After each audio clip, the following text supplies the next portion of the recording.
Okay. I think it's live. Okay, we're live. So let me share the screen now. Share screen. Right. So, all right. So we're live now, Prabhus. Great. So this is a document that was created by Rupa Manjari Prabhu and Narayan Prabhu. The GBC was the, quote, enemy of Srila Prabhupada from 1970 until today.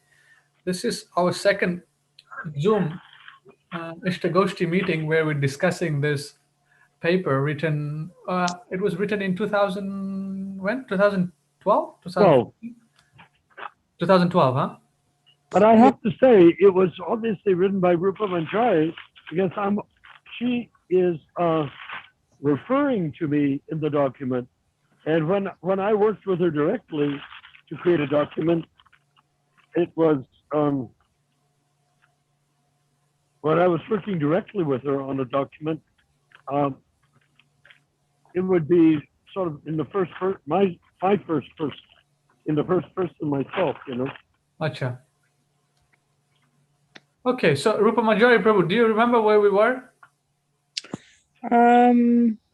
Further past this. Past this, okay. How about here? We're on page 2, I think. Yes. Are we here? Constitution, Temple Presidents. Okay, I think we're here, right? Yes.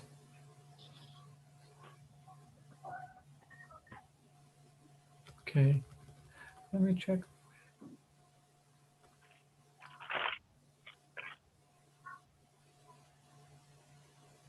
Okay, let's see. Everybody. Okay, I think we read all the way up to here. This every moment. We have Jai Tirtha. This was If it helps, if it makes more sense, you could always backtrack a paragraph or something to read in, you know? Yes. So I think we discussed this. At every moment, my husband would ask the GBC man if he could have another look at the DOM document. And in 1975, one of the GBC snarled at my husband and said, "It is locked in a safe and you will never have a chance to see it." So I guess this was Jai Tirtha or someone like that, right? It was Jai Tirtha. Yes. So we have discussed this part already. I was standing in the street of Watsika and he was walking up under the curb towards the temple and he turned and snarled at me like that. I can remember it as though it were yesterday. Jai Tirtha. Wow. But I remember everything as though it were yesterday. Okay, let me zoom in a little bit. It's my night jar. Jai. Okay, so we can start reading at the last last paragraph of page 1 here. The document was basically unknown and unread, what to speak of obeyed. Until 1992, when my husband found it online in the database, no one knew what it was or if it had any significance in particular. But when my husband found it, it seemed to him like accidentally discovering a diamond mine. From that day onward, he propagated awareness of the DOM, direction of management, to the point that it has now in 2012 become known and read by particularly everyone in the Krishna consciousness movement. Wow. So you found it in 1992, then 2002, 2012. That's how many years? That's what, over 15 years, right? 20 years. Yeah, over 20 years. Wow. Krishna. That's a long time. 20 years. Mm-hmm. And it was hidden all this time. And then, and Narayan Prabhu and yourself, you guys made a campaign to push this document out to the public and have people questioning what's going on here. Yeah, to the point that Rabindra Swarup claimed that that Srila Prabhupada didn't want the DOM and that he changed his mind and stuff like that. There is not one document in existence where Prabhupada says to change or to reject the DOM. Oh, try. So your analytical study of the direction of management was that, oh, there's nowhere in Srila Prabhupada's books for letters conversation where Prabhupada said, oh, we cannot follow this. He wanted it followed, the direction of management, and people just never wanted to incorporate these directions for Not one, not even contentment. one, not even one election. Not even one election since 1970. Or maybe they did have it, but they had it No, internally. they did not have it. Oh, they did not have it. Wow. The only way to have an election is for the temple presidents to create a slate of candidates, and the candidates are then voted on by the temple presidents. I Right. assure you, if they had a meeting, you're thinking maybe the GBC had a meeting on their own? Well, that wouldn't have worked at all. That's not what Prabhupada had in mind at all. Huh. We have to be straight shooters here. Right. All right. Yeah, so, and the thing is, what Rabindra Swarup is probably thinking is that Prabhupada kept on referring to the GBC, even when he was practically speaking, ready to leave his body, or take his body to Samadhi with him, if the case may be. That, but he did that, but he never changed anything about elections. He never said that the GBC should appoint each other, ever, not once. Uh-huh. So Ravindra Swarup says that I can understand, unfortunately, being sort of sensitive to this sort of thing, I can understand the psychology is that they just assumed that if Prabhupada didn't make a big deal out of it, that he had changed his mind.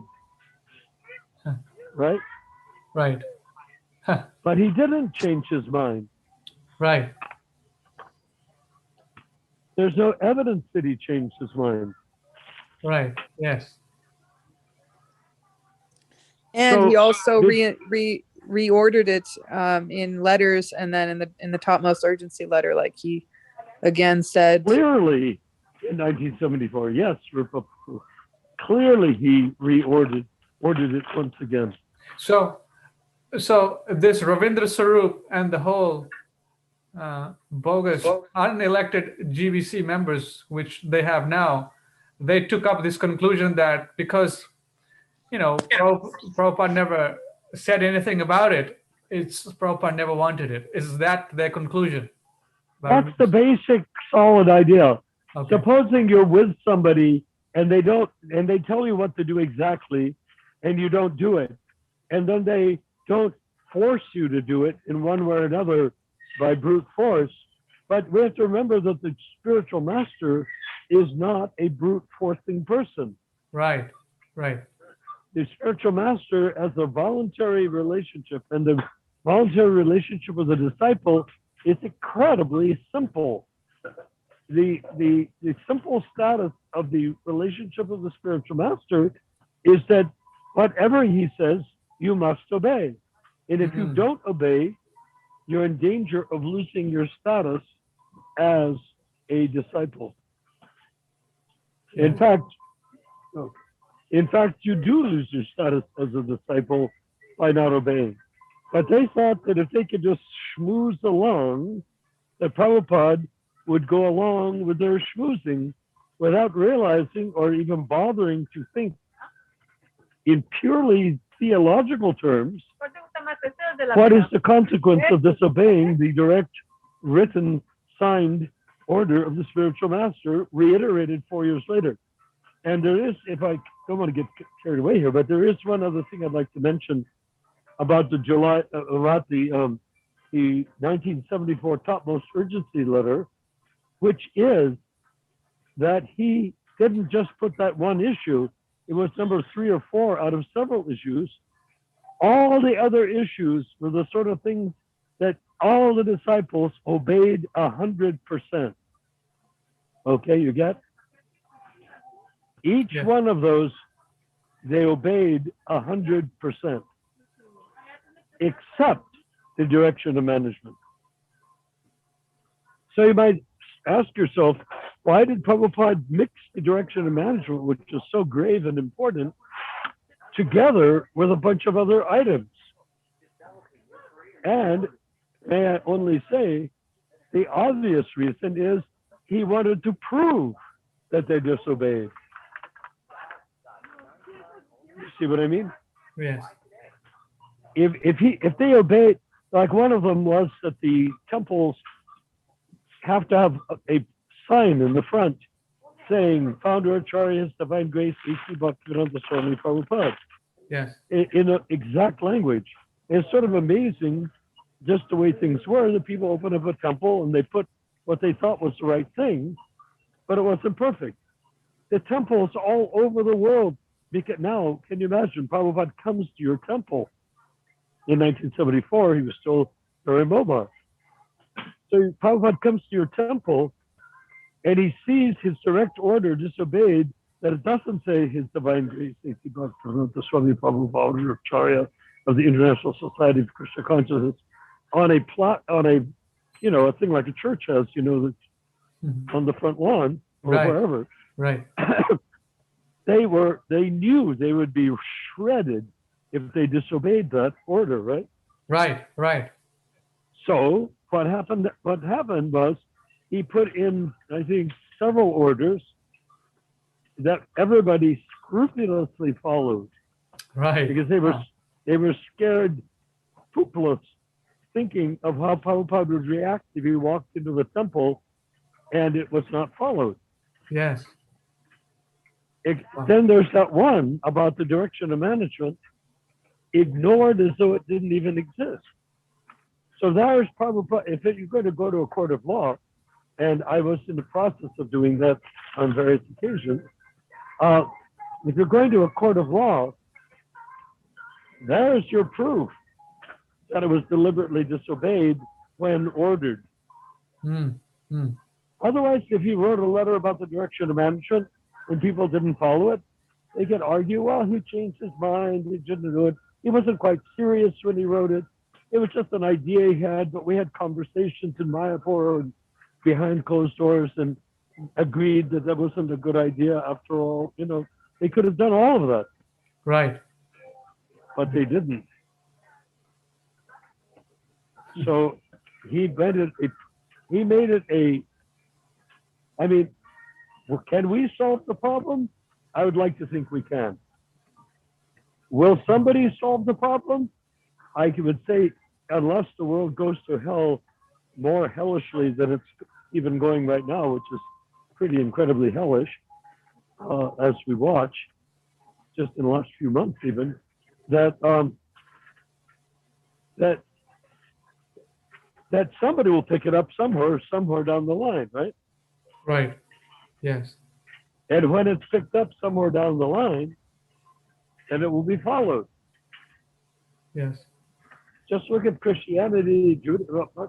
Judaism is complicated, but look at Christianity. They're constantly trying to find the difference between authentic and inauthentic scriptural references. Right. Right. And they have a tough time because the Bible, nobody knows when it was written. Nobody knows that Jesus actually existed at all. I mean, there's a whole bunch of stuff. In the Catholic Church, or the Council of Nicaea, destroyed most of Christianity as it was being practiced. So, I mean, how far down the line do you have to go for things to go down the line completely? So should we keep reading? Yes. Yes. I just wanted to say that I think it said exactly. Yes. Finished what I needed to say. So you make a very good point that the GBC and the devotees, they followed that part of the instruction where it's saying Prabhupada specifically said that every temple should have this sign, His Divine Grace A.C. Bhaktivedanta Swami Prabhupada, founder Acharya of the International Society for Krishna Consciousness.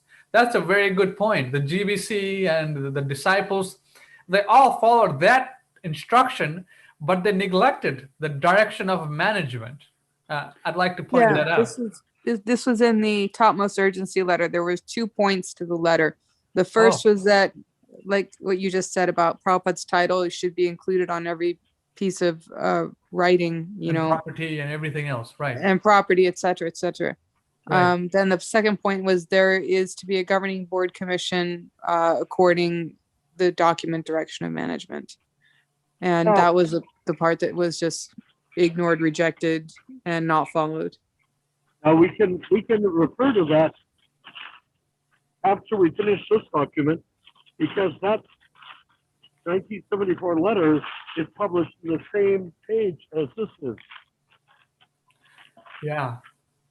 Anyone Oh, who's anyhow. watching, one thing I'd like to point out is anyone watching online, on Facebook, on YouTube, we're discussing the direction of management of Srila Prabhupada, written in 1970, this document, right? Rupa Manjari Prabhu? Yeah. Yes. 1970. And you can join in on Zoom or on Facebook or on YouTube. Just message me on Facebook or on YouTube, and you can directly participate and ask questions to Narayan Prabhu and Rupa Manjari Prabhu. They formulated or they made this document, and then we're having a discussion on it and how ISKCON can become the greatest movement in the world, spreading Krishna consciousness and following Srila Right. Prabhupada's direct instructions, you know. And John. that would make everything. Neither adding nor subtracting Yes, from his direct instructions as they are. right. Because Prabhupada in the Dosattic succession is chanting, Lord Chaitanya is chanting through Srila Prabhupada. Insofar as we chant, Lord Chaitanya is chanting through us as well, through Prabhupada and then through us. Yes, Are you in line? right.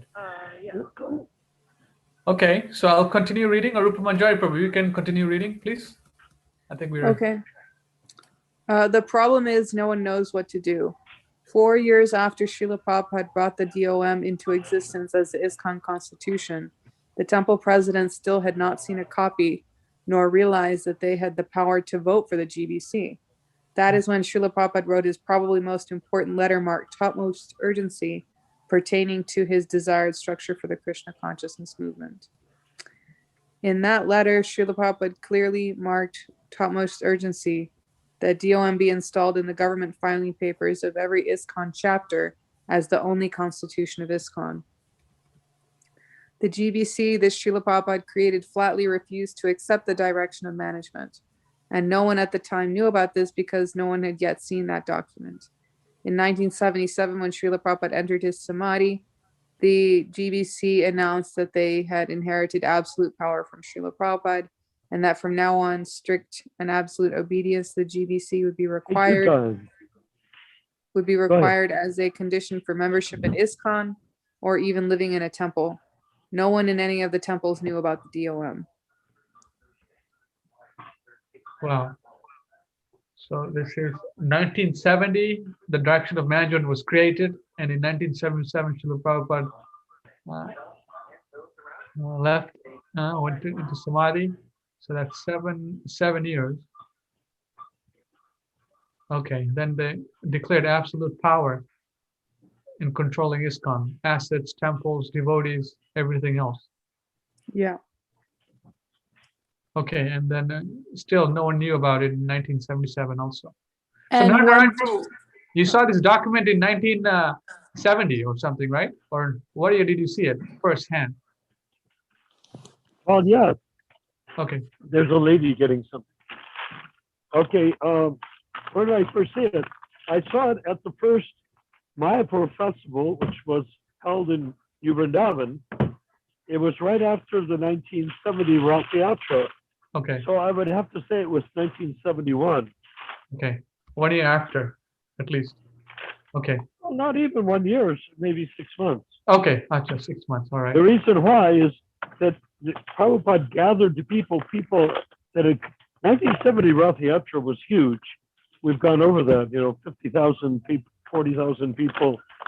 We scream into a microphone, 40,000 people will show up. Right, right. And basically they did. So largely because of the screaming. Right. Krishna. Yeah. So Okay, so I'm just getting the dates out there for people can see. Narayan Okay, Prabhu good. saw the document in 1971. Srila Prabhupada wrote and signed on legal paper the direction of management in 1970. Okay, and then in 1977, the GBC declared absolute authority over everyone, the ISKCON management, ISKCON temple properties, everything else. Oh. So, They had okay. already planned this out well in advance.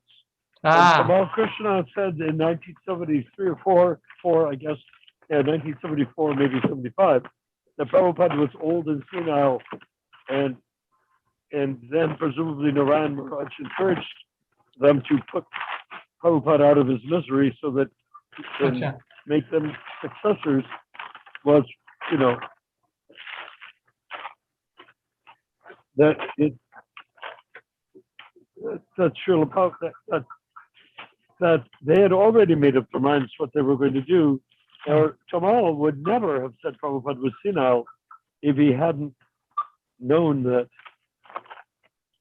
Srila Prabhupada would be going on. I don't know if he really thought Prabhupada was senile or not, but it doesn't really matter because you're not supposed to lose the quality relationship with the spiritual master, even if you think he is senile. Yes. Okay, so let's continue the reading. Rupa Manjari Prabhu? Okay.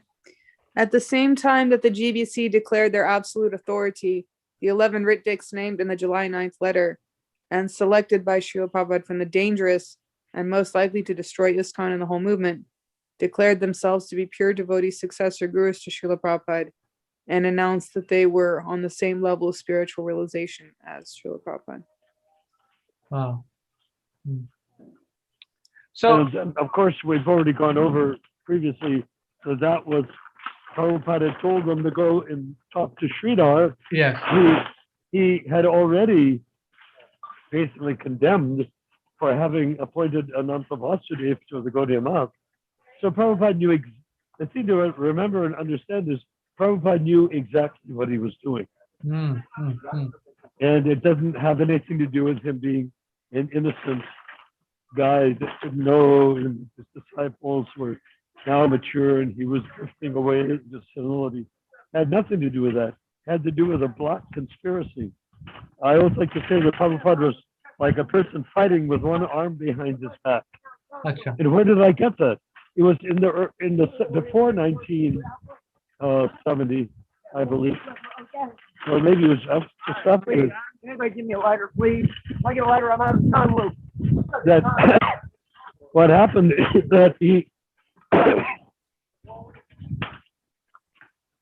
what happened is that Srila Prabhupada had made comments. He saw devotees coming in from Sankirtan, very bright-faced, just like moons, chanting Hare Krishna. He came in, and he had been talking about dark stuff that was happening, just at that same time as Korandar and stuff like that. And he said, we need not involve the devotees in this. We don't want to involve the devotees. They would let them be blissful. So he knew what was going on. He knew exactly how people were doing, but he didn't want to suddenly have a big meeting or a Gosti saying, oh yeah, I mean, there's a big black conspiracy going on in the movement against me, He simply didn't want to do that. He had a bigger plan, and that bigger plan is going on as we speak. Jai. So all the Paranjans and all those people that want to say ISKCON has been destroyed have underestimated Srila Prabhupada by 1,000,000 miles. So go ahead, reading.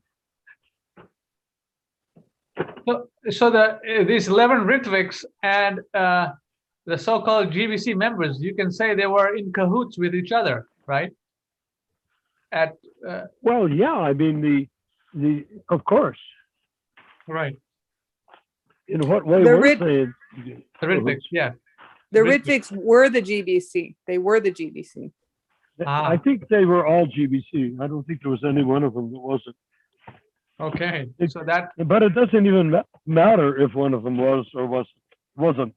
because the end result is the same.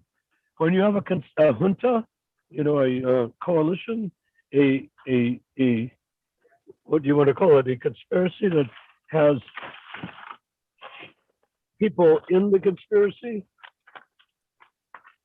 that are working closely together.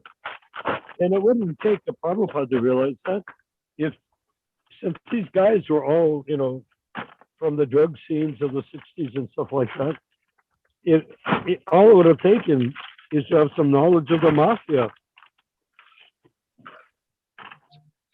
Yeah. If you know something about the mafia, then you know what they were doing, because they were acting just like the mafia. A mafia takeover, getting rid of the boss. So go ahead. Jai, we have. I don't want to get unbalanced in the form of commentary. Yes. So we have Mahaprabhu Das is joining us. Jai, Mahaprabhu. Hi, Mahaprabhu. Hello, Hari Bol, Hare Krishna. Jai. Jai, Mahaprabhu. We welcome you with our open minds, our open hearts, and with our eternal existences. Thank you so much, Prabhu. Yes. Remember, when we're here, we are not talking. We are speaking from the spiritual platform. Jai. And that is an incredibly distinct thing to do compared to arguing, chit-chatting, gossiping, conspiring, or a bunch of things that could be going on. Okay. Fantastic. We're not doing any of those things. So I just got out of work. I'm about to start driving home, so I'll be listening in as I drive. Yes. Okay, that sounds wonderful. Jai. Thank you, Hari Bol. Haribol. All right. So let me just invite the devotees that are watching on Facebook, on YouTube, and anywhere else. We have these Zoom meetings discussing the future of Srila Prabhupada's International Society for Krishna Consciousness based on his directions, like the direction of management, the July 4th, July 9th letter, and all these things. So you can participate directly by joining us on Zoom. I'll send you the link. You can just post a message in the YouTube chat, and we'll send you the link, and you can participate. You may mention this Istagosti is designed to rectify anything that is out of phase with Srila Prabhupada's direct instructions for the formation of a movement that will be able to deliver Lord Chaitanya's chanting of the holy name of Krishna for the rest of the 10,000 years of Kali, and in such a way that everyone will hear Lord Chaitanya through our lips as we heard through Srila Prabhupada's lips, because it's the same chant and the same potency, because without Lord Chaitanya, our chanting would be dull. Right. All right. Okay, let me load up the document, and we'll continue our Ishtagoshti discussion. All right, I think we discussed that. Okay, let's go to. We're here, right, Rupa Manjari Prabhu, in 1978, just before. Yeah, we actually read this already, but I can read it again. Okay. All right, yes. Yes, please. Can you move it down a little bit? Okay. Because your picture is okay. Thank you. In 1978, just before the GBC meeting in Sridham, Mayapur, the Ritvik would-be gurus went to visit Srila Prabhupada's Iffy godbrother Sridhar, who had a small ashram in Navadvip. They boldly sat with Sridhar Maharaj and announced to him that not only had Srila Prabhupada made them Ritviks in his lifetime, but that his actual intent was that they would become genuine gurus, genuine successor gurus to him after he was gone. Sridhar Maharaj was totally bewildered by their statement, as he was certain that their Ritvik status was supposed to remain and continue with future initiations in the ISKCON movement. Persistently, the Ritvik would-be successor acharyas gradually convinced him that Srila Prabhupada had indeed given them that mandate of succession. Sridhar Maharaj had already been instrumental in the destruction of Srila Bhaktisiddhanta Saraswati Thakur's clear directions for the Gaudiya Math after he was gone, to be run by a governing body commission known as GBC. Sridhar conspired with other leading moth managers at that time and actually elected a ridiculously unqualified man to be Acharya. This unauthorized Acharya later on committed suicide when he realized that he was to be exposed as a complete homosexual fraud. Oh, yes. Yes. If anyone wants to hear this discussion, please see the first video. We have discussed this already, like Rupa Manjari Prabhu said. Let's continue, right? So Yeah. we can cover some ground. Yeah. Excuse me, Prabhu, I may be.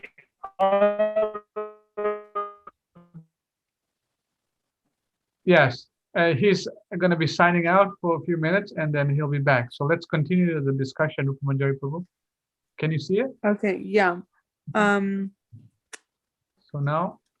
So now Sridhar Maharaj had been given the opportunity to destroy 2 transcendental missions in his one lifetime. Considering that he was a jnani who would rather be reading books than be a guru, this was no small feat. The next move by the Ritvik, soon-to-be successor Acharya Gurus, was to hold the Mayapur meeting after the meeting with Sridhar Maharaj and announce themselves as the successor gurus to Srila Prabhupada, that they were each individually on the same level as Srila Prabhupada, and that Sridhar Maharaj had instructed them to arrange for individual vyasasans for them in each of the ISKCON temples. That means 11 vyasasans besides Srila Prabhupada's vyasasan in each temple. Wow. So in 1977, when they were having these meetings with Sridhar Maharaj, a lot of these so-called would-be gurus like Shivaram Swami, who's that?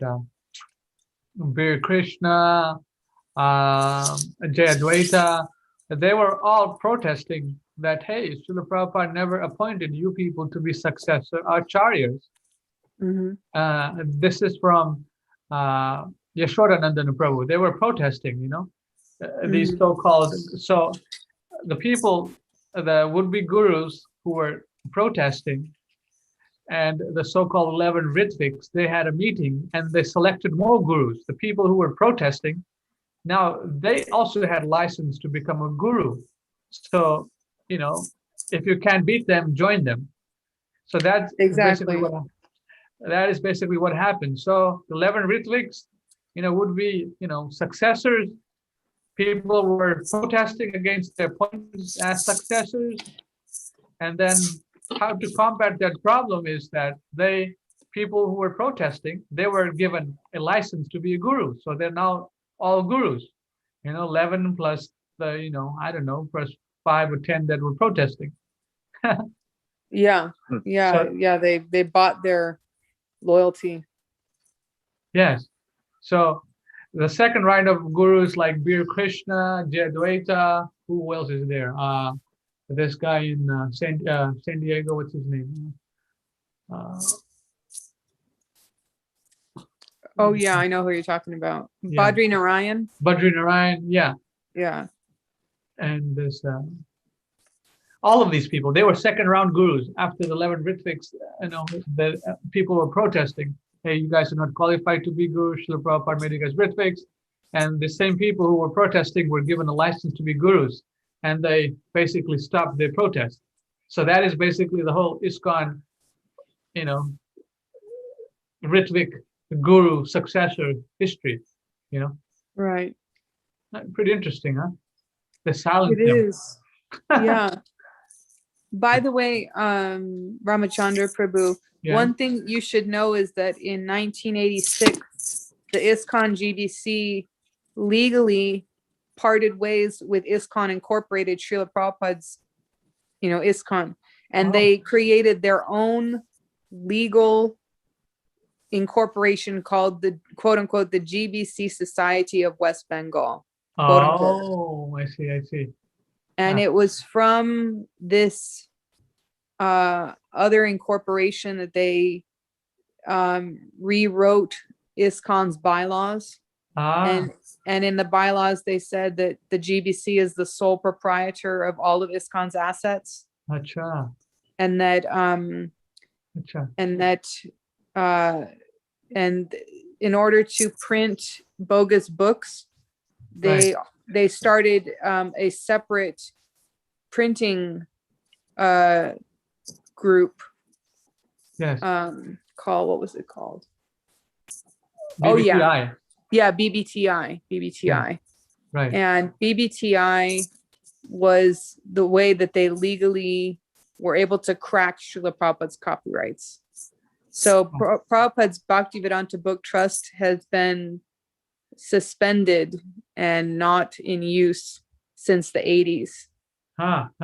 So I see. So what they did was Prabhupada created the original International Society for Krishna Consciousness, these 11 would-be gurus, and then plus whatever else, they came up with another so-called International Society for Krishna Consciousness, which was their version, not Srila Prabhupada's original version. Correct. And so when people want to join ISKCON and become an initiated disciple of ISKCON, they're actually joining the GBC Society of West Bengal. And because they have to sign papers saying that they swear their allegiance to the GBC. Well, it's not Prabhupada's GBC, it's their own GBC. You know? I see. Yeah. It's very complicated. And of course, then there's the poisoning, which we don't need to go into at this time. Right. Yes. So the point is that all along the way, there was funny business going on. Yeah, this is, I never thought, you brought up this point that in the 1980s when they, dumped Srila Prabhupada's ISKCON and made their own, society and then made their own rules and regulations. So this is something that I never thought of, but now it makes sense because, the original corporation was made in New York and with, the United States. It was, why GBC of West Bengal? Where the hell this is coming from? Prabhupada never said that. Right. So they basically changed the whole thing to suit their needs, to how they will be able to control the whole movement. Exactly. Wow. Yeah, there's a lot of pieces to the puzzle, but when you take the time and research it, it becomes clear what actually happened. But you won't find it, for example, on Wikipedia. Wikipedia, if you go and read the entry for ISKCON, it says Srila Prabhupada appointed 11 successor gurus, quote unquote. It says that. And if you try to change it to say Prabhupada appointed 11 Ritviks and never once appointed even one successor guru, it will be wiped out and replaced with the first version within a day. Wow. Yeah. So they are fake news, Fake news. Right. News. ISKCON's fake news police. They are. Prabhupada never had anybody sign any contracts of any sort? Yeah, he had people sign contracts. For example, the direction of management was signed by 3 of his disciples. Yeah. One of them, Ramachandra, was Karandar, and the other 2, let's see. We have it here. Rupanuga, Bhagavan, and Karandar. Yeah. And those were all members of the GBC. And then, of course, Prabhupada's signature to the right, July 28, 1970. Yeah. What happened to those contracts? Well, they never followed it. That's what we're discussing, this direction of management. Yeah. Got it. And don't get me wrong, there's a lot of things that Prabhupada said to do that they did do. But in terms of things that had to do with succession and control of money, control of book publications, all of that stuff they deviated on. Right. So how does it stand today? It stands today that there's a bunch of gangs that comprise ISKCON, and each gang has their own quote unquote guru, and each guru, can get money from their disciples and, collect money. And it's a dangerous group. Yeah. Well, you're not going to get the true story, because all their disciples follow their version, which is edited, shall we say. Yes. Wow. So this is what we're doing here is we're having historical discussions. And from devotees who have done the research and devotees that were present on the ground. And I've not only heard from Narayana Prabhu, Rupa Manjari Prabhu who has done the research. I've heard from different sources who are like Yashodanandana Prabhu was present in 1977 protests. He directly told me this, and a lot of these people were protesting against the appointment of the gurus, against the GBC, this and that. So this is confirmed. And then you study, GBC of West Bengal. Where does Prabhupada say that?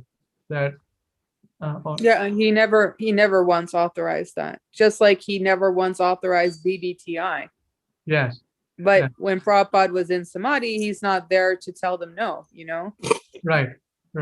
And they can just tell everyone else their version and it'll be accepted because they're senior disciples, Yes. So Yes. Yeah.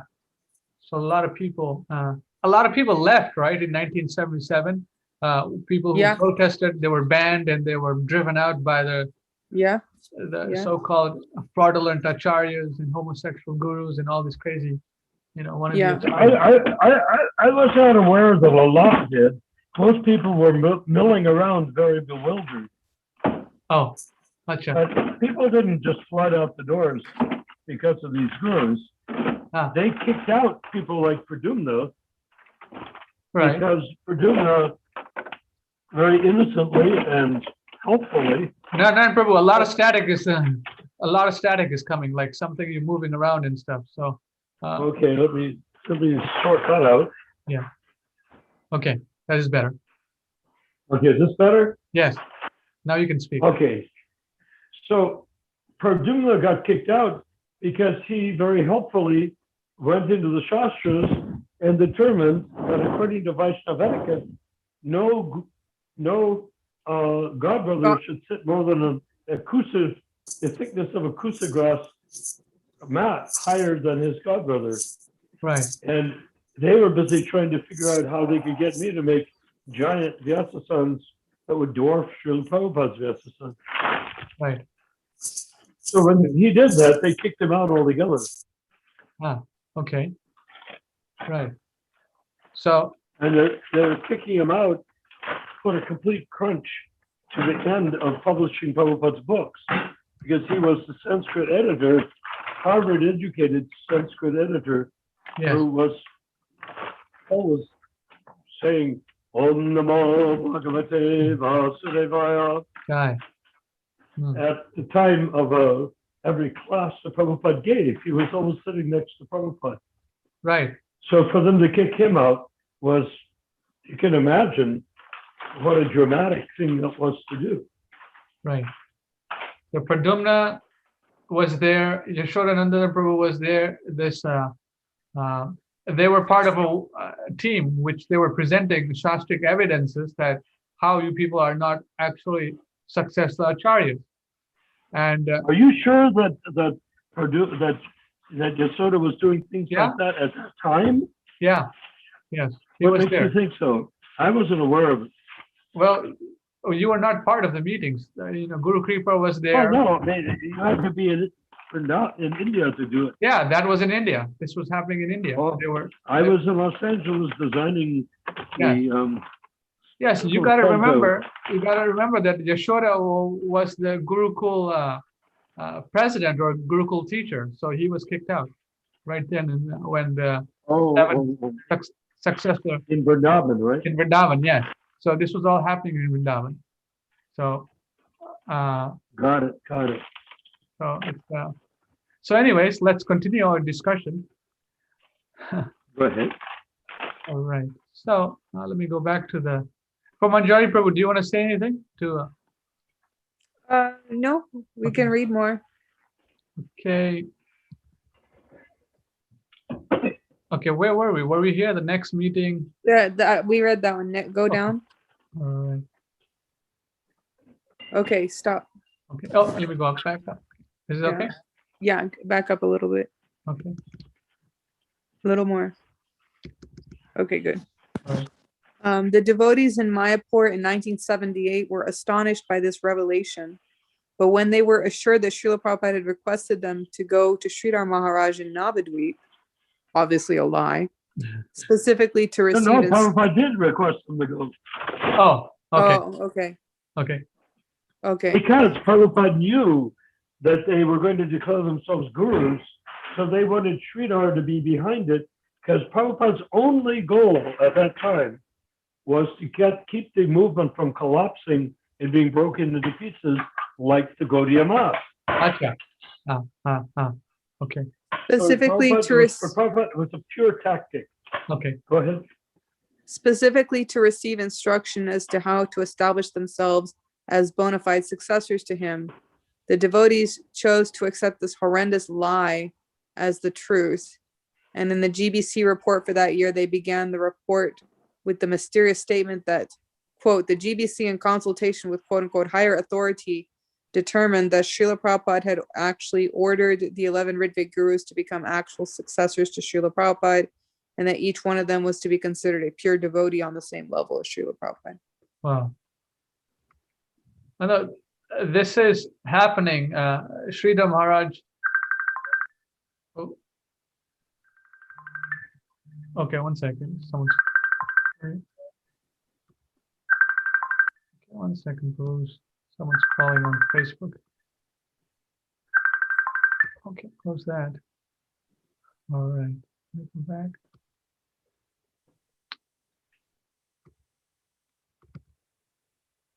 So, okay, we're back. So, I guess they had a meeting with Sridhar Maharaj, and Sridhar Maharaj, they convinced Sridhar Maharaj that when Srila Prabhupada was present, they were Ritviks.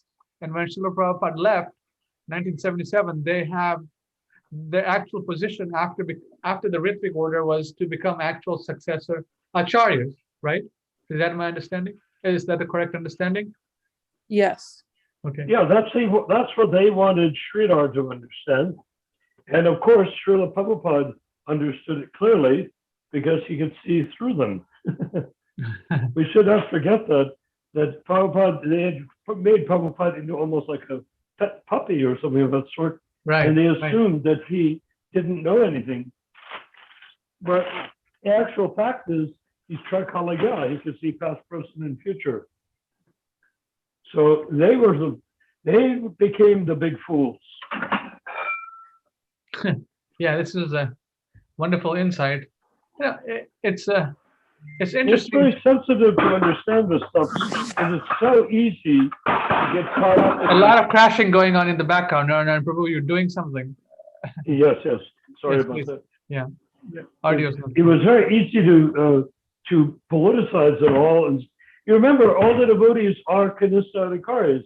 So their main function, whether they believed it or not, was interpersonal. You know, What do you mean? you see what I mean? What do you mean by Well, interpersonal? It meant chit chat. It meant Oh, that gotcha. their relationship with each other is what counted. They didn't have the slightest idea of how to act as in Istagosti, for instance, as Right. a devotee. They only knew how to relate to each other as they developed their relationships with each other, imagining that somehow building the Krishna consciousness society was the exact same thing as becoming spiritually advanced. Huh. They couldn't imagine the difference because they could not imagine anything beyond Kanista Adhikari. Right. And because of that, that is why I am convinced that Prabhupada did reveal to me the next two stages and didn't reveal it to them for the simple reason that they had already pirated too much. Can you imagine if they pirated the next two stages? Right. Okay. Let's continue Okay. reading then. Huh? Yes. All right.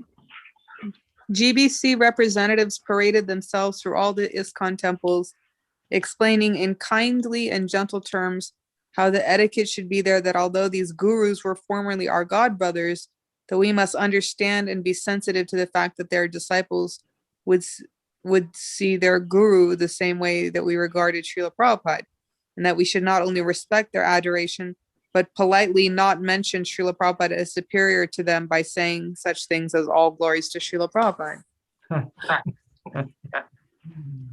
Interesting. Everyone was bewildered, reeling from the absence of Srila Prabhupada. At that time, the GBC had not released any photos from Vrindavan, showing Srila Prabhupada emaciated to the point of skin and bone, with his face copper-colored, allegedly from metallic poisoning by arsenic. Practically speaking, all the ISKCON devotees imagined Srila Prabhupada to be looking as he did in 1975, hale and hearty and filled with that wonderful rosy energy that everyone adored when they saw him in person. To make matters more confusing, many devotees received instructions directly from Srila Prabhupada even up to the end of 1977. He gave completely lucid and cogent instructions in responses to questions that did not give a single hint that he was lying, practically comatose and emaciated, with no doctor's prognosis for his ever being able to recover. At that time, Narayan had been in charge of the BBT art department, which created the paintings which were used to illustrate Srila Prabhupada's books from 5th canto onward. And he, with Rameshwar Maharaj as his immediate superior, would ask questions through Rameshwar and receive incredibly perceptive and insightful instructions as to how to design these paintings down to the last detail. Mhm. Narayan had heard from so many sources that Srila Prabhupada was sick and not feeling well, but this had been going on for a year and no one took it that seriously because everything he wrote did not reflect the presence of illness at all. So it was a great surprise to everyone when it was announced that Srila Prabhupada was gone, particularly after his request that all 5,000 of his disciples be present with him in Vrindavan had been rescinded, with everyone told, just do your service in your temple instead. We all thought that this meant that Srila Prabhupada was on the mend. So thus, this came into existence, those we now refer to as the bogus ISKCON gurus. Hmm. Should I keep going, or you want to read Ramachandra? Let's backtrack a little bit. Okay. Okay.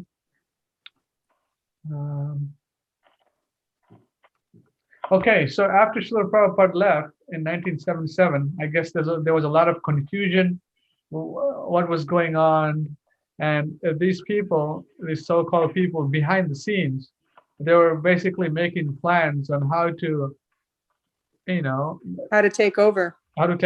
So it was a very tragic moment, Srila Prabhupada leaving, and these people behind the scenes, they were making concoctions and all kinds of schemes and plans. Exactly, yeah. Yeah, one of the things to know is if you could even say there were two ISKCONs. One ISKCON was the ISKCON that was on the surface, that Right. like the Catholic Church. We don't know all the scandals going on in the Catholic Church. Of course not. Yeah. Yeah. So everything on the surface was excellent, going along nicely. Right. We had no right. reason to believe that it wasn't. And then behind the scenes was this whole thing, which, Bhavananda and others were keenly aware of what they were doing. Right. Right. So much so when Subal said he was going back to Hawaii, because he was the GBC for Hawaii, but he said he was going back to Hawaii in a couple of days. Well, Prabhupada was still not in Samadhi. Bhavananda looked at him and said, no, you should stay. In a few days, we will be dividing up the whole world. Wow. So you can see that's a big difference than what was being told the public. So they were scheming and planning to usurp Srila Prabhupada's Acharya position, or whatever they wanted to do. Whatever. They had already decided that Ritvik was a step towards becoming Shiksha Gurus. What they would be representing, that they were pure devotees on the same level as Prabhupada. Which is why I got kicked out of the art department in 1980, a couple of years later, because I said Rameshwar's a great devotee. I mean, he and I worked collaboratively, very brilliantly. Right. Good teamwork. He didn't understand. There was a million things he didn't understand. Right.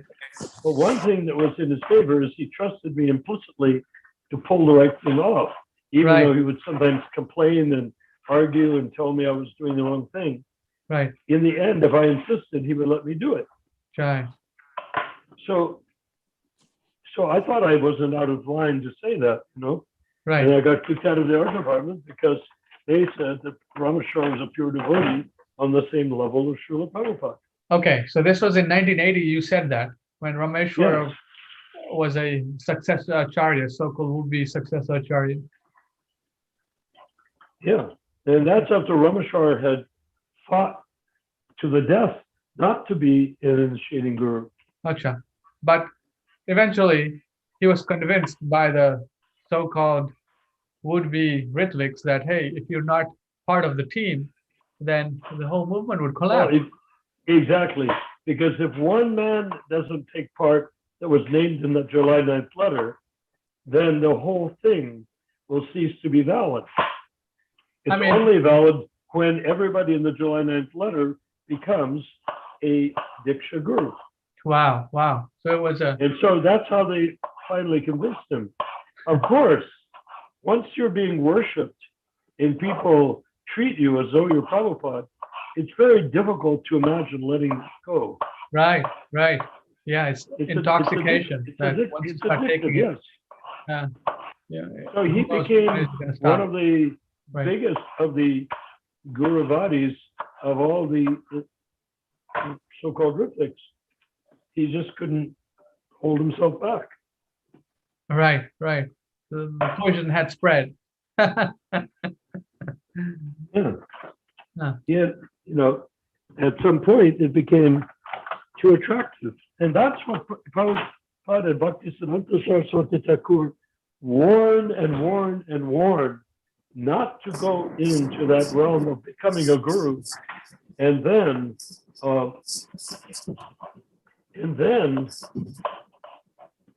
what you call it, you know, then become full of yourself and thereby doing two things at once, being hailed as a great acharya on one side and having fallen spiritually completely down on the other side. Right. So because to imagine oneself an acharya without qualifications is ultimate fall down, and that part is mentioned in the Nectar of Devotion, and you and I were looking for it, not so successfully at one time, but it's there. Yes. That you get caught up in the moon-like rays of the pure devotee. Right. Imagining that these rays are your rays, and that you have reached that ultimate perfectional level, not realizing the complexity to actual spiritual perfection. Right. And what to speak of the fact that, as Prabhupada instructed to me, and I'm instructing to everyone now, is that you have to go from the Kanista to the Madhyam to the Madhikari.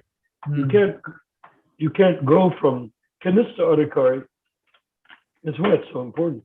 You can't go from Kanista Adhikari to Uttama Adhikari without even knowing the ABCs of Kanista Adhikari. Right. Very important point. And these are all vital points. Rupa Manjari Prabhu, yes, you were going to say something? I was just to say, why don't we scroll down to where we left off? Okay. That's a good idea. So keep on reading. So one thing is that Okay. from 1977, Srila Prabhupada passing away, from someone coming up in the movement 6-7 years, immediately they were elevated to the position as successor acharya. This sounds insane. I mean, when we think about it now, it's totally insane. Like, Well, it would seem insane, except that these people were, as the Nectar of Devotion suggests, caught up in Prabhupada's moon-like rays. Right. So they could not even imagine that would go away. And interestingly, when they became Diksha Gurus for up to a year, they became so charismatic and so effulgent that you had no real reason to believe they were not Uttamadhikaris. Wow. Because when they spoke, they were speaking transcendentally. Everything they said was gorgeous. However they looked was gorgeous. Acha. It's hard to describe because in retrospect, we said, well, what about the fact they all fell down? Well, most of them did. Right. And that factor was not a factor at that time. Right. I have a question. Yes, Mahaprabhu, go ahead. Why did Srila Prabhupada decide to go back to India? Did he feel that his work in the United States was completed?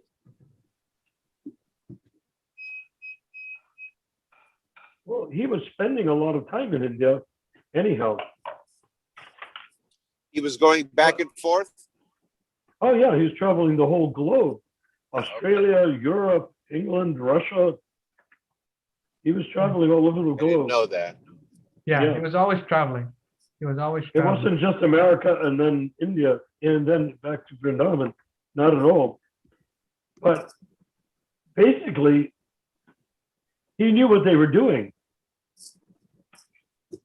So obviously, he wanted to be in India. He didn't want to go into Samadhi in Albuquerque, New Mexico. Okay, so let's continue our reading. Rupa Manjari Prabhu, are we in less than 2 years part of Srila Mhm. Prabhupada? Yeah. Okay. In less than 2 years from Srila Prabhupada's departure, trouble began to brew amongst the bogus gurus, who had been rapturously accepted by most devotees as their replacement for Srila Prabhupada. This euphoria extended way beyond the actual disciples initiated by these new gurus, bogus gurus, to the heartbroken disciples who had been initiated by Srila Prabhupada himself. 3 of these new gurus had begun to exhibit behaviors completely out of sync with standards expected of a pure devotee. Can you lift it up a little bit? Okay. Better? That year, the GBC resolutions announced that the new successor gurus were actually not individually pure devotees of the Lord on the same level as Srila Prabhupada, because each one of them might have an occasional discrepancy or other. But when the 11 assembled together, that collectively they amounted to being pure devotees on the same level as Srila Prabhupada. Wow, this is crazy. The individual draws power from the collective entity. So if I'm Well, fallen, that's the way they saw the GBC anyhow, right? yeah, I mean, I'm the most fallen person, but in the association of pure devotees, I I become like the pure devotee. So wow, the individualism gets Well, you have to take into account the desperation that people that had given their lives to Srila Prabhupada felt. And it was like, supposing you have a big disaster, or maybe like all these unaccompanied minors coming across the border, if somebody welcomes them and makes them part of their family, it's very tempting to have a euphoric feeling of, oh, good, things are going to be okay after all. right. You know, in Right. other words, people were seeing that their loss could be compensated through the new gurus. Huh. So they gave their hearts to them in that sense. And then at the same time, Rameshwar in particular, or not in particular, but Rameshwar said to his disciples, his initiates, be careful not to talk with my godbrothers, because just as Prabhupada had envious godbrothers, I too have envious godbrothers. So Acha. it's better not to associate with them. So that means then there was a whole class of hundreds of people joining the movement that were afraid to say hello to me. Okay. And So one devotee, I was walking down the street. He's there, a Japanese devotee, very nice. He had become initiated by Rameshwar and his wife also. And I walked down the street and I saw him. I was very glad to see him because I always liked him a great deal. right. And I looked at him and I cried out, just what I always do even now, all glories to Srila Prabhupada. Right. You know, one would think of that as a good thing to say. Right. He looked at me in complete horror. He recoiled and said, oh, does this mean you reject Rameshwar? Acha. That was a shocking moment for me. Anyways, devotees are watching on our YouTube. You can see Nice. seven watching now, 6 now. So this is being streamed live on Facebook and YouTube and on Zoom. So anyone who's wanting to participate and ask questions live in the Ishtagoshti and the discussions, you're welcome to participate. And then they can read also, and they can share their realizations, and we can take it from there. Please join, Prabhus. Yeah, yeah. Please join. Yes. All right. Let's go back to our document. Here we go. All right. Let's continue, Prabhu. Weirdly, no one seemed to notice, and even when some of these pure devotees fell down, all that the various temple devotees would say is, Jai Prabhu, all glories to your service, Prabhu. From that, the new gurus who had thought that once one of their guru brethren had fallen down, that the devotees would turn on them in mass rage and rip the flesh from their bodies and gnaw on their bones, concluded that they could do pretty much anything, and the devotees would never suspect how badly they were being cheated by these frauds. So what do you mean by this, Prabhu? What was it like? Meaning that they were sort of testing the waters to see what would happen if any one or multiples of them were found to be lacking in similarity to Srila Prabhupada. What they found is that, as it says, weirdly, no one seemed to notice, even when they fell down.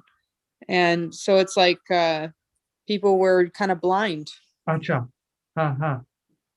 Yeah, they kept on being in a state of terror that the crowd, as it was written there, Manjari wrote, that they were in a state of terror.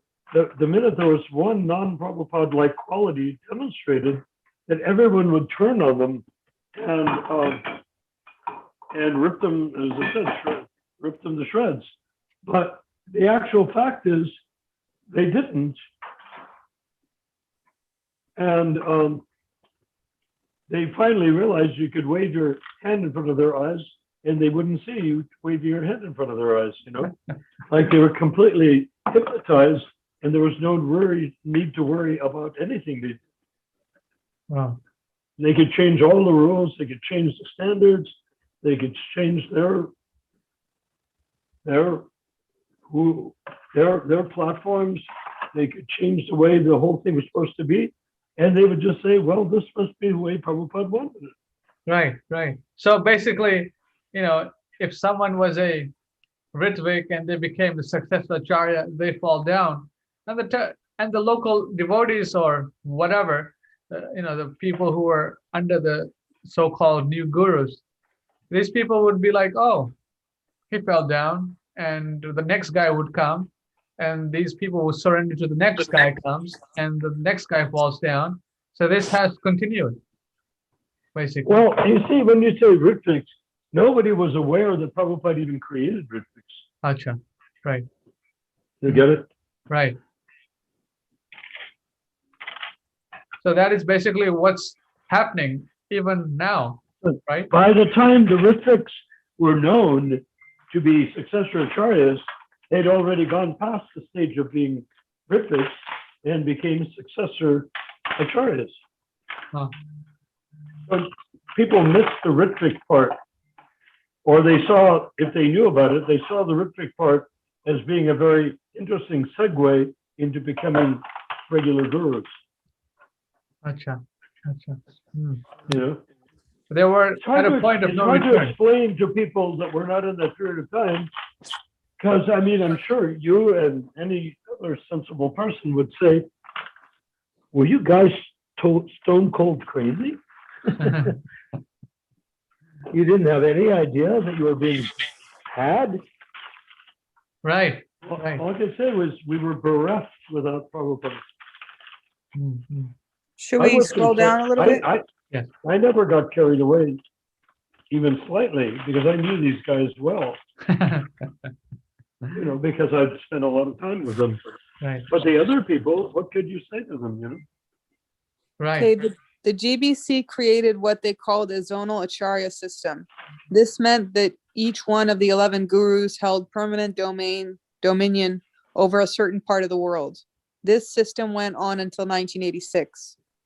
When Bhavananda was caught performing homosexual and pedophilic acts, the assembled temple presidents from around the world came to voice their concern for a meeting held by the GBC during the Mayapur Festival, 86, that would determine whether or not Bhavananda would be permanently removed as guru or whether he would be reinstated after his transgressions had been discovered. The temple presidents lobbied for his further expulsion, and they were assured that they could go back to their temples because Bhavananda being expelled was a sure thing. Treacherously, the GBC, who assured the temple presidents that Bhavananda would be permanently expelled, voted instead for him to be reinstated as gurus. As guru. That was Sridharananda Swami. Oh, yeah. In good standing. There was no reason for me to be a member of that committee, except that my brother was a temple president, I think in St. Louis, and he had gone to India specifically to attend this meeting. And he invited me to join, my brother Makanlal, who later became Bhakti Madhurya Govinda Swami. Right. And he died. Yes. Yeah, he died in November 10th or something of last year. And so he invited me, and the situation was such that when they saw me there, they assumed that I was supposed to be there. But it was only temple presidents that were supposed to be there. Acha. So I really didn't have any business being there. It's just one of those serendipity things. And my brother, for whatever else can be said, wanted me there. Right. Okay, so let me finish. Right, go ahead. So treacherously, the GBC, who assured the temple presidents that Bhavananda would be permanently expelled, voted instead for him to be reinstated as guru in good standing. The temple presidents had left days before the vote, and so had no way to further influence the vote. And they sincerely believed the GBC representative who had spoken to them, because that representative had told them that Bhavananda could not be a guru anymore. And that was Sridharananda Swami. Right. And he's the one that said he was the chairman, he said he would be representing the Bhavananda, that they had nothing to worry about. And then when they left, it was Sridharananda that led the committee to reinstate Bhavananda. Narayan attended a meeting of temple presidents who had come especially to Mayapur to demand the expulsion of Bhavananda as Diksha Guru. There were 3 reasons why Bhavananda was not permanently expelled, but instead reinstated as Guru. Number 1, he had an avid following amongst the millionaires and billionaires of Calcutta, who gave millions and millions of dollars per year for the Mayapur temple project. But 2, Bhavananda was the initiating guru for Australia, and if he were to be expelled, the GBC feared that his quote-unquote disciples would leave the movement en masse, removing all ISKCON activities from Australia on a permanent basis. 3, the most decisive reason for Bhavananda being reinstated was that Ambarish, who had already given millions and millions of his Ford Motor Company inheritance to fund many important ISKCON projects, stated that if Bhavananda were expelled, that he would never donate another penny to the ISKCON movement again. Wow. That was before it was understood that Bhavananda and Ambarish had a long-standing homosexual relationship. Bhavananda was reinstated, and that evening and all night long, a horrendous deluge came out of nowhere, and winds tore at the palm trees until they were almost sideways. The large sacred fire in front of the temple burned down the shrine in which it had been burning, and in the morning, it was found that the prize bull in the Goshala had strangled to death on the rope around his neck. Wow. A few months later, Bhavananda was caught once again, and this resulted in the most important shift in the Guru GBC dynamic in the last 8.5 prior years. Dramatically, the zonal acharya system was eliminated by the GBC, and gurus, instead of having their individual fiefdoms, now came squarely under the absolute authority of the GBC, which then became the most powerful force in the newly hierarchical structure of the post-Prabhupada ISKCON movement. Before the dissolution of the zonal Acharya system, it could be argued that the new gurus were the most powerful force in ISKCON, and therefore the greatest problem in terms of obeying Srila Prabhupada's July 9th letter. After the dissolution of the zonal Acharya system, the GBC clearly held complete dominion over the successor ISKCON gurus, and due to their fear that fall downs and transgressions amongst these fake gurus would cause major problems for ISKCON, they began to rule the gurus with an iron hand. So the GBC became the boss of the so-called gurus, to some degree. Yeah, but many of the I think- gurus were also GBCs. So I see. So they But held. they kept their roles separate. Yeah, they were acting in two roles, but they had one ultimate role, the supreme being or the supreme authority, right? To some degree. Yeah. Yeah, When well, you- they just like the Catholic Church, the cardinals and the popes are separate, but with the cardinals elect the popes, Right. and they're elected from cardinals. Acha, I see. So where's the you know, in the United States we used to, before this last election, believed in the separation of departments of state, you know. But you know, Right. the executive, you know, the different branches of government were considered to be separate, and so we had that in ISKCON. We believed it, but it got to the point where it was no longer true. Right. I'm just checking our messages if we got any messages or any questions. So 1 second, we'll continue. Haribol. Right. Oops. Not showing the. So we have 5 people watching here on our. What were you reading? What were you reading here? Oh, this is a document. I'll show you the document 1 second. Where is the document? Yes, that was sounding intense. I was like, what the heck? Yeah, this is. Why not publish it on the site? Oh yes, I'll share it in our WhatsApp group. So this is a document that Rupa Manjari Prabhu, she's reading, that she and Narayan Prabhu created,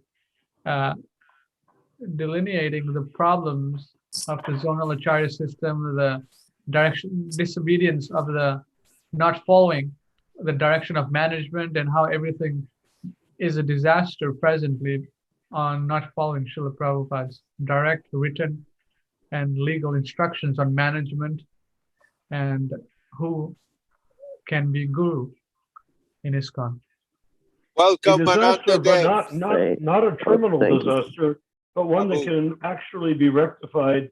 If everybody pitched in that's in the ISKCON temple now, it could be rectified in less than 6 months.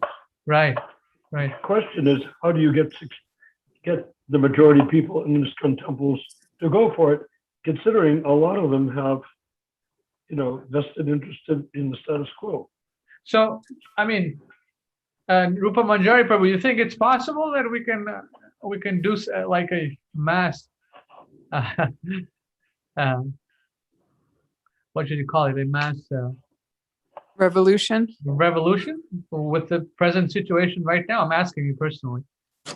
What do you think? Well, I'll be honest with you. I felt like it's impossible because Impossible. there's just so many people, and they are all sold out to what their gurus have said to them, you know. Right, right.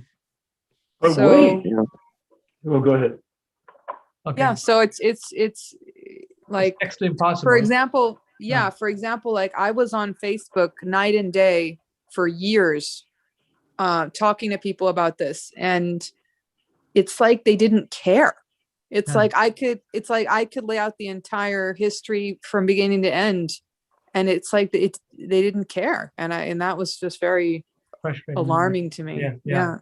Wow. Well, of course, but please remember, at the time that you were doing that, it was not now. This is more than a decade later, Right. and because of that, people have changed their feelings people are beginning to feel frustrated and limited by the way ISKCON is behaving. They really are. And this League for 10K is not just people us spouting ourselves off. This League for 10K actually indicates that if you, just like Shaya and others, when they came on board with us, she just breathed like a sigh of profound relief, saying, oh, I've wanted to be able to ask these questions. I've wanted to get answers like this. So she's highly intelligent, highly spiritual advanced individual, but at the same time, she couldn't be unique. You see what I mean? Yeah. So I would say that Rupa Manjari, it's just a question of timing. Yeah. If we say we tried and we failed, I don't think that will do the trick. I was thinking like first of all, it just has to do with the alignment of the stars. You know, eventually, like at some point, people are gonna start waking up. Yeah, right. Like they are right now. We have like several movements that are like alternative to mainstream ISKCON. Yeah, there's the HKM. There's this one. There's that other. What's it? The one in over there in Fiji. The League for 10K is not interested in making any movements, alternative or not.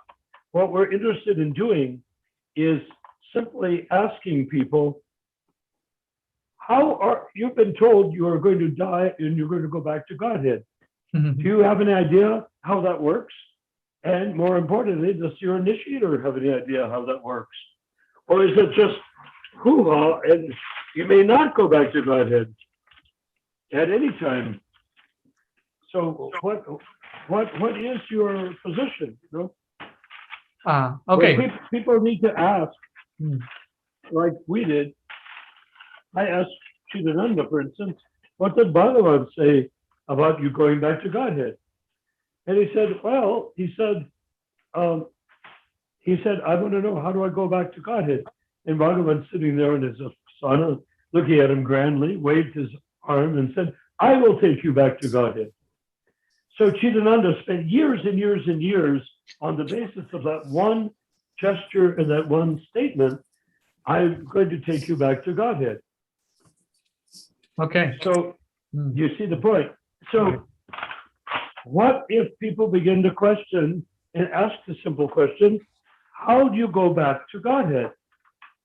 So we are presenting, and we haven't put it all on the website yet or anything like that. We are presenting this idea that you go back to Godhead by you start out as a kinesthetic, and you work through kinesthetic, you bring yourself up to a point where you no longer wish for the material side of spiritual life, you know, wife, husband, children, family, all that. And you want to become you want to get into your rasa with Krishna. So how do you do it? Well, Prabhupada clearly states, you must first become a Madhyamadikari. And in that stage of Madhyamadikari is transitional, where you gradually renounce your material. Okay, and attachments. Let's continue with the document, and it's going to get too lengthy. We want to finish this page, and then we can discuss that. Well, he asked me that direct question. Yes, so I think we get the answer. Let's, okay. Does he accept that that's a complete answer? Yes. Okay, let's continue reading, Prabhu. Okay. Yes. Okay, when you read the Mayapur resolutions every year concerning the gurus, the worship of the gurus, the authority of the gurus, the duties of the gurus, you will find that the resolutions practically swim around as they change, reverse, go forward, go sideways, as each year's guru problems have to be solved by the GBC. As of 2012, the gurus do not hold much individual power. They're constantly being put on probation, suspended, reinstated, sent away to this location or that location, just to keep up the illusion that the system works and that new devotees can expect some sort of guru to be there for at least a time before that guru falls down. Wow. So it's just a farce. Identical to the Harsh. Catholic Church handling scandal. What did you say, Narayan Prabhu? Can you make that statement again? It's identical to the Catholic Church style of dealing with scandals. Ah, They transfer the priests and make some adjustments so that the congregation doesn't lose faith. okay, Unfortunately. right. The disciples of new gurus are told that although their guru is performing diksha, that Srila Prabhupada is their main guru. Although one is told they cannot attain the mercy of Srila Prabhupada without first being initiated by the bogus guru, who is the Shiksha Guru. Srila Prabhupada is the Shiksha Guru of all those who are initiated. With that acrobatic new concept in place, the GBC had every reason to expect that no matter how many times their gurus fell down, that disciples could always rely on Srila Prabhupada being there as the Shiksha Guru, who would always be there infallibly on the absolute platform, no matter how many times the bogus gurus would fall down, be replaced, and then fall down again. Dang. Very important statement. So I can have 20 gurus in ISKCON, and if they're all of them fallen, then I am still initiated. As long as we have Srila Prabhupada, right? Like, what the heck? Yeah, it's like Really twisted. It's how they kept everybody like in line.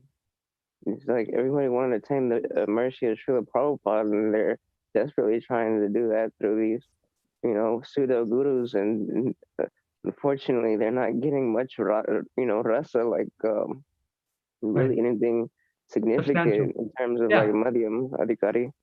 It's like, yeah. I mean, that's what I've noticed here locally, that these different Kanishta initiators who have different groups, Radhanath, Jayapataka, Hare Krishna, Tamal Krishna, Bhakti Charu, none of these people get along together. They're like they remind me of the Kshatriya clans that Parashuram scattered all over the world. At least the Kshatriya clans, they were powerful people, but these, at least they were noble, Yeah. They were like real audience. Yeah. Like, so they were like, they were falling down, but still, they still had like, they still retained. That's like what happened to the Druids and like many tribes that moved around the world. Right. I've like traced the difference between like Nahuatl. Nahuatl is the language of the Aztecs. They were like many like dialects, like hundreds of dialects around Mexico, and they got like wiped out by the Spanish because they told them, these indigenous people, they discouraged them to speak their own language and like shunned their culture, so their language like slowly like dissolved, and there's millions of people who still speak the language now, but it's not there's not over. You don't hardly find anybody like going across Mexico. You don't hardly find those people, but that language is related to Sanskrit. Yes, Rupa Manjari Prabhu, that point you made here, and the Dakota language. There was this Srila Prabhupada disciple named Bhoshara Prabhu. He was saying that, Prabhupada is a Shiksha Guru, and there's a GBC policy that even if your guru falls down, Prabhupada is your guru. Prabhupada is actually the guru that's going to liberate you. And and he also said, even during Lord Chaitanya Mahaprabhu's time, the Diksha Gurus fell down. So the GBC made a policy that if your Diksha Guru falls down, you have Prabhupada as your guru. You stay in ISKCON, you continue your service. So this is a form of cheating that these people are engaged in, Meanwhile, the disciples' dakshinas are all going to the bogus guru, not to Prabhupada and not to his ISKCON. Right. Yes. Yeah, there's an example that pertains to Rupa Manjari as well as myself. We have a very dear friend who is the wife of the temple treasurer here in Los Angeles, who was initiated by Rameshwar. Yes. When Rameshwar fell down, there was some confusion as to who would be her replacement guru. It was apparently decided it was Bhagavan, but he was in Arizona or something of that sort. Right. So he asked for her to come to Arizona. Right. So she put it with her heart on her sleeve, flew to Arizona. It came in to see him, and there he is, sitting on a sofa with a woman wrapped around him. And she said, "What is going on here?" He said, "Well, I wanted you to come because I'm supposed to be your new, bona fide guru, but I wanted you to come so that I could tell you that I can't do that, and I wanted to tell you that in person." Wow. She spent, hundreds of dollars to fly there, took time to Wow. fly there, just to be told by Bhagavan that he couldn't be her guru because he had decided to leave the guru business altogether. Christ. Wow. This crazy cheating going on here.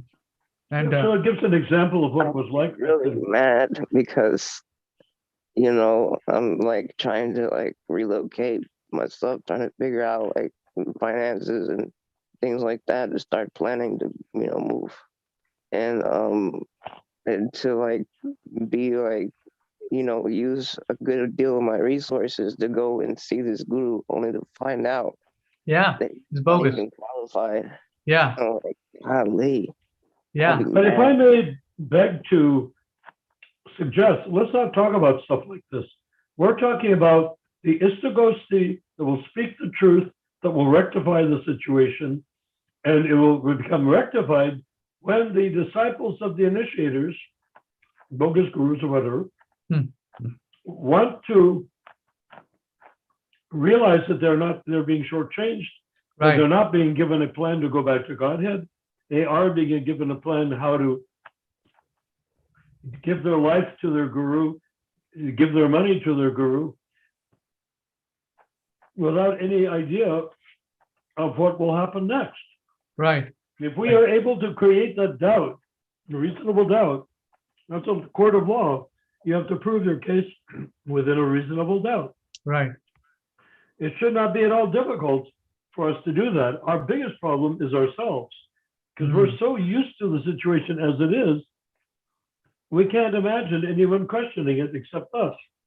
But I assure you, practically speaking nowadays, I would say that practically everyone has questioned it and is increasingly questioning it. And we're going to gain a great deal of traction as a result. So we don't have to lament about what happened or what should have happened or what didn't happen. We're just going over the history right here with Rupanujari Prabhu. And what we're actually accomplishing is creating the platform from which we can rectify the situation for the next 10,000 years. I mean, ISKCON as it is will not last for 10,000 years because they've created themselves into an imitation of the Catholic Church. Right. We have to have a progressive, outwardly going mission. If you look at the early disciples of Jesus, they went out and they preached. Our people go into a place, declare themselves guru, and then get a bunch of people to crawl into the cave with them. Yeah.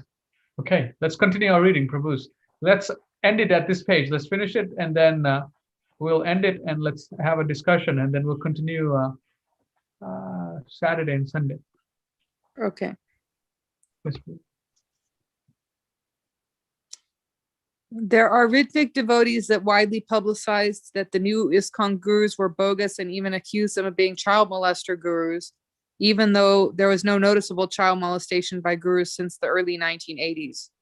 What these Ritvic devotees exposing the gurus did not grasp was that by the time they began exposing the ISKCON gurus, was that the zonal acharya system had already dissolved and the bogus gurus had ceased to be the primary problem. The problem was now the GBC. The incessant and often highly imaginative attacks on the bogus gurus as good as Jesus, etc., went a long way to strengthening the authenticity of the gurus within ISKCON, as each attack shocked and horrified the disciples and made them want to defend their Boy Scout leader in the mood of my dad can beat up your dad. Huh. Wow.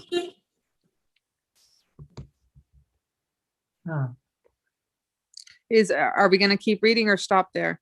So keep reading. Keep reading. Okay, let's continue one more page. Prabhu. Okay, go one more these, can you bring it down a little bit?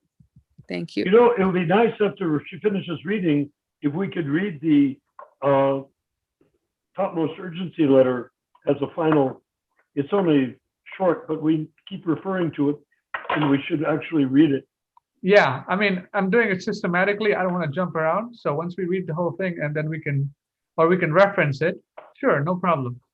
When it's ideal, when it calls for that. These constant attacks on the bogus gurus created a great deal of pleasure and satisfaction for the unelected GBC, because the gurus by this time had been reduced to the level of puppets, and no one was attacking the puppeteer, who was the GBC. Because of the attacks on the bogus gurus, the GBC was free to act behind the scenes to increase their autonomy and power exponentially, while none of the Ritviks even noticed. Okay, so while the so-called Ritviks, they were condemning the so-called success acharyas, the GBC was amping up, you know, and happy for the bogus gurus to take the hit. Acha. But So many, the more that Paranjan attacked the gurus, the more the GBC had complete shelter.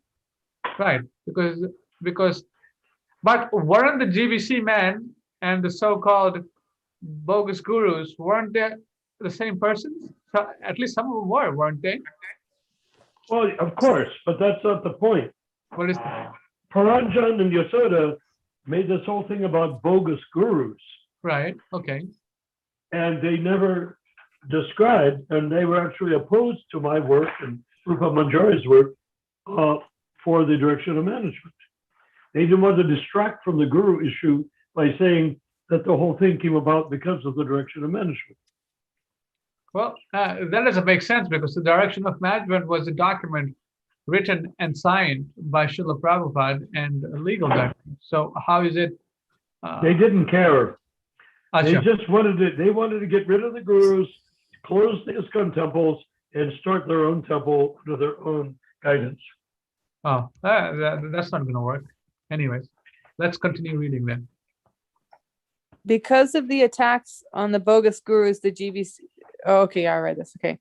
A second problem occurred because of the Ritvik attacks on the gurus. There were only 50 or so Ritviks in the world, whereas there were thousands of devotees who had become disgusted with what appeared to be endless deviations from Srila Prabhupada's instructions when he was personally present. These thousands of angry devotees were ready to act, but most of them found the majority of attacks on the bogus gurus to be very distasteful and lacking in sattvic or brahminical quality. They wanted to see a more intelligent approach, but they did not know where to find it.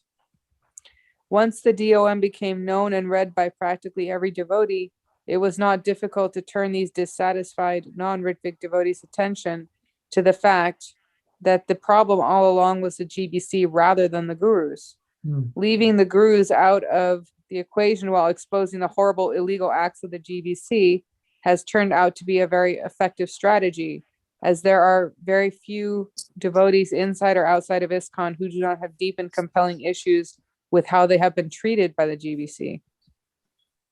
So the rank and file devotees, and even a certain number of the bogus gurus themselves, might find themselves rallying behind the DOM, simply so that they may have free and unfettered space in which to live and breathe. So, so what do you mean here? So the GBC is the problem, and there are initiated gurus also in ISKCON, and some of them play dual roles here. So how Yes. how would this work here in this case?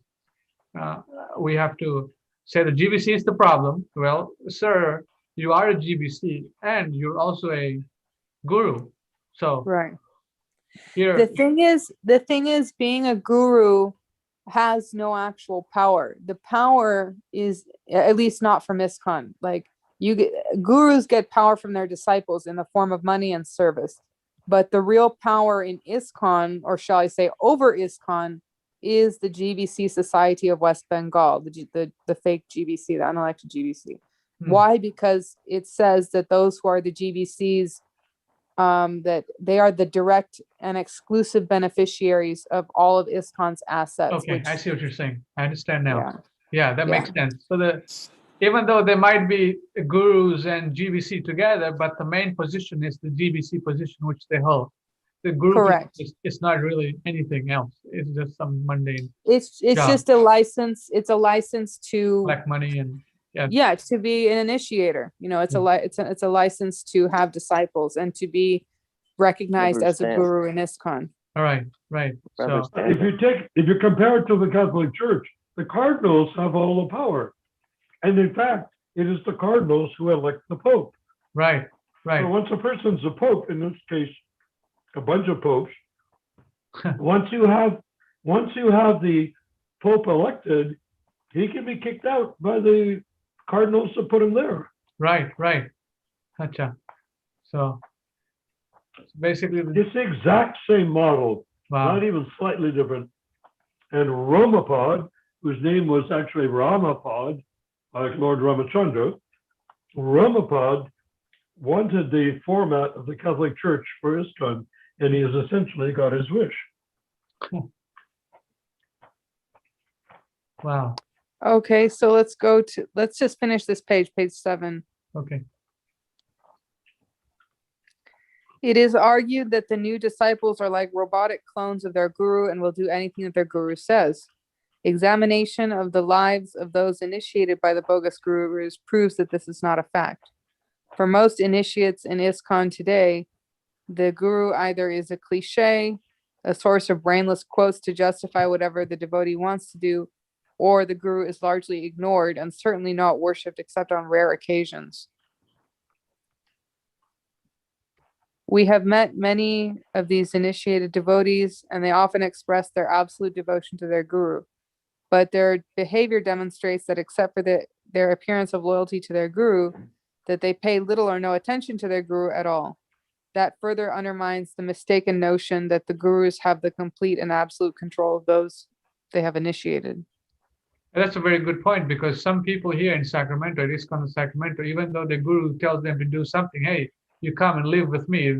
This person knows that, if I go there, my spiritual life and my material life probably will be finished following the instruction of this guru. So it's really interesting that you made that point. That Right. yes. We have met many of these initiated devotees. Wait a minute, did I read that? Yes, you have read that already. Okay. Further exposure of the bogus gurus has now become an exercise in futility. They were all fully exposed 20 to 30 years ago, so there is no point in continuing this charade. The important fact is that when the bogus GBC, the GBC Society of West Bengal, is challenged, not in a court of law, but in the court of public opinion, these demoniac controllers of the ISKCON temples and ISKCON devotees, as well as the ISKCON bogus gurus, will not be able to effectively defend themselves any more than the French royalty was able to defend themselves against the uprising of the Fourth Estate, which actually was comprised of the peasantry and citizen folk of Paris. Well, so they've been exposed some 20, 30 years ago, and now it's time for the so-called disciples of the, unelected GBC and gurus to take action. That's what you're saying here now, right? Yes, because there's no going after the gurus is a waste of time and energy, because there's no way to, because that's not where the power is. The power is in the GBC. If you want to change ISKCON, you need to deal with the GBC, not the gurus, even though many of the GBC are gurus. But it's the position of GBC. Yeah. Huh? I said, otherwise the gurus will keep spawning. Probably Yeah. your voice is not clear. I can understand what you're saying. Oh, I said, otherwise, they'll just keep on spawning out of the GBC. Right. Okay. Right. Try. The GBC holds the purse strings of ISKCON. That's the bottom line. Gotcha. Right. And if new people want to join, they have to sign a big old stack of papers saying that they swear their allegiance to the GBC and that the GBC is the quote unquote ultimate ecclesiastical authority, end quote, of ISKCON. Wow. Okay, should we What's his name? I remember Indra Prabhu saying, using that same term, ecclesiastical. Yeah. they themselves came up with that term, ultimate ecclesiastical authority. What does that mean? It means that they are the final word on what Srila Prabhupada has to say. Yes, yes, yes. Oh Yeah. man, that's so twisted. It's very twisted. Yeah. Wow. In their what you call it, their rules, bylaws, they actually went so far as to say that they have the authority to change Prabhupada's conclusions, just the way the Catholic Church could change the conclusions of previous popes via the cardinals. Yeah, yeah, we read that some time back in the bylaws of the ISKCON of West Bengal.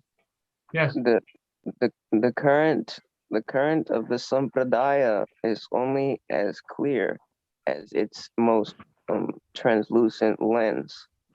I mean, as its least translucent lens. You know, so you're trying to look through the sampradaya, and you have this lens, and the first lens is very opaque. You can't really see what's going on. You know, you're not getting the taste of Prabhupada properly. Like, you know, It doesn't matter what's going on, because if you have the mafia holding meetings in the back room of your restaurant, it doesn't matter what they're talking about. What matters is that it's the mafia in the back room of your restaurant. Yes. You can't get anywhere until the mafia It's removed. is no longer in control Right. of your in order restaurant. to do that, you have to Otherwise, try to it's just understand their chit-chat. psychology and, you know, the quote unquote theology that they used, you know, to try and justify this, you know, how it is they maintain control. So without analyzing that, how can we understand how their That's not our grasp job on to people's do. consciousness? The job of Istagosti is to establish the truth, not try to ponder over what type of lies have been told instead of truth. You see? Why do I we don't care? mean like specifically which lies, but I mean their consciousness, like how it is they use psychology They're pure to spirit souls, just like you and change me. people's, you know, like to like brainwash people and not Doesn't know, matter. you know. That's what conditioned souls do everywhere, Right. in every culture on earth since the beginning of time. I mean, ultimately, We you don't know, need- the cheated But want we to be don't need to cheated. become caught up in all of this muck. All we need to do is speak the actual truth that will deliver the disciples to the lotus feet of Srila Prabhupada. Okay. I see what you're saying. Don't need to add the extra baggage. Just present the truth as it is, just like Srila Prabhupada was presenting the philosophy of Krishna consciousness. Yeah. And people who are intelligent and who are seeing things, they will take it up, and then they'll start talking, and then the virus spreads. Not need to combat or analyze what they're saying and from different angles and this and that. Just present the truth, right? Right. And nothing would make GBC happier than us going into trying to understand what they mean or think or do. Right, right. Why waste? Because that means that we accept their power. Right, right. But Yeah. what if we don't? What if we don't accept their power? Right. All right. So we had a wonderful discussion, and we read. So this is part 2. Where is it? So we read till page 19. So this is the second video of our series on GVC was the enemy, and we're discussing the direction of management, how ISKCON can be restored to its original glory right now if everyone took up the process of studying what Prabhupada wanted and how Prabhupada wanted it executed. So it will change the whole society immediately. Mm-hmm. Right. But remember, we have to consider that the changing the society means the society is Kanistadakari. Kanistadakari means imperfect. So the fact that everyone is imperfect is not going to change. What's going Right. to change is a sense of direction Yes. out of the darkness of the cave towards the light at the front. Yeah. We have to see how do we deliver ourselves, and then how do we deliver all the living beings, regardless of species, over the next 10,000 years. Right. When we can do that, we'll be so far ahead of them that all the disciples will say, yeah, that's what I thought I was joining. Right. Does that make sense? Yes. Yes. We do not want to get caught up. We're imperfect and they are imperfect. Right. What do we want to do? Just sniff each other's butts? Like dogs? That's not the idea. What we want to do is to present the pure path forward for the human race as well as every other species. Right. Because by the time Lord Chaitanya is finished with us, and he's not yet finished with us at all,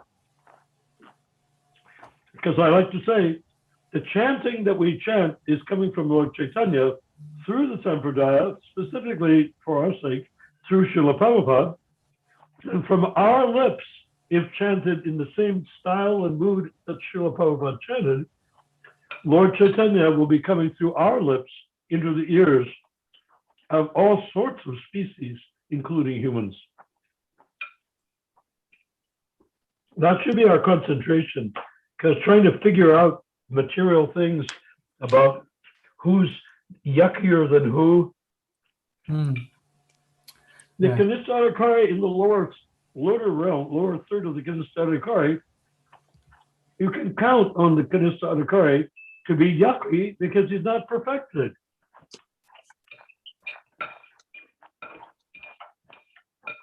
Our standard to lead for 10K is to move the conversation towards perfection, not find out what they did wrong and how it hurt us and others.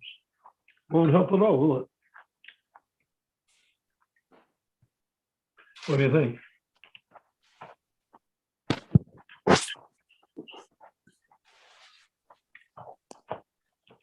In other words, what we have is perfect and priceless. And what we need to do is find out how that becomes the number one topic, not who did the wrong thing to who, you know? Does that make sense? Yeah. Because we too are imperfect. But we need to agree upon that Prabhupada is not perfect and that we're heading in the direction that he gave us, actually that Lord Chaitanya gave us through Srila Prabhupada to deliver every single jiva on the planet now and for the next 9,500 years. Right. Okay. So wonderful discussion we have had today. Wow. So we'll continue from page 9 on Saturday. So anyone who's watching this on Facebook, on YouTube, on anywhere else, sharing, they can participate and they can read and they can see what they can do. Okay. Thank you so much, Prabhus. Jai. All glory to Srila Prabhupada. Jai. All glory to Srila Prabhupada. Okay. Hare Krishna. Hare Krishna. Hare Krishna.